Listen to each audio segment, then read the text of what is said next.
In 1918, the fishermen of Port Stephens, Australia, had a blood-chilling encounter in the deep waters of Broughton Island. Despite this encounter being 100 years old, to this day, this incident continues to grow speculation over the megalodon's actual existence in our waters today. Port Stephens is a natural large harbor of approximately 134 square kilometers, located in the Hunter and Mid-North Coast regions of New South Wales, Australia. Port Stephens lies within the Port Stephens Great Lakes Marine Park and is situated about 160 kilometers, 99 miles northeast of the capital, Sydney. Today, visitors can enjoy all sorts of aquatic activities, such as whale and dolphin watching, fishing, recreational boating, and of course, swimming. Port Stephens became host to various different groups such as the indigenous Warumi people, convicted felons that found coal deposits near the region, soldiers that tried to maintain the peace, as well as fishermen.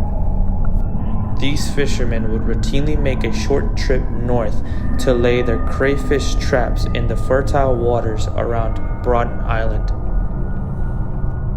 One day, the Port Stephens fishermen headed out on their natural daily routine to go retrieve their crayfish pots off Broughton Island. That's when the fishermen caught themselves in some horrifying and unwanted company. David Stead, a naturalist and author of Australia, recounted the sighting in his 1963 book, Sharks and Rays of Australian Seas. His recollected version of the story goes like this. In the year 1918, I recorded the sensation that had been caused among the outside crayfish men at Port Stephens, when for several days they refused to go to sea, the regular fishing grounds in the vicinity of Broughton Island. The men had been at work on the fishing grounds, which lie in deep water, when an immense shark of almost unbelievable proportions put in appearance, lifting pot after pot containing many crayfish and taking, as the men said, pots, mooring lines, and all. These crayfish pots, it should be mentioned, were about 3 feet and 6 inches in diameter and frequently contained for 2 to 3 dozen good-sized crayfish, each weighing several pounds. The men were all unanimous that this shark was something the likes of which they have never dreamed of. In company with local fishery inspectors, I questioned many of the men very closely, and they all agreed as to the gigantic stature of the beast. But the lengths they gave me were on the whole absurd. I mentioned them, however, as an indication of the state of mind which these unusual giants had thrown them into. And bear in mind that these were men who were used to the sea and all sorts of weather and all sorts of sharks as well. One of the crew said that the shark was 300 feet in length at least.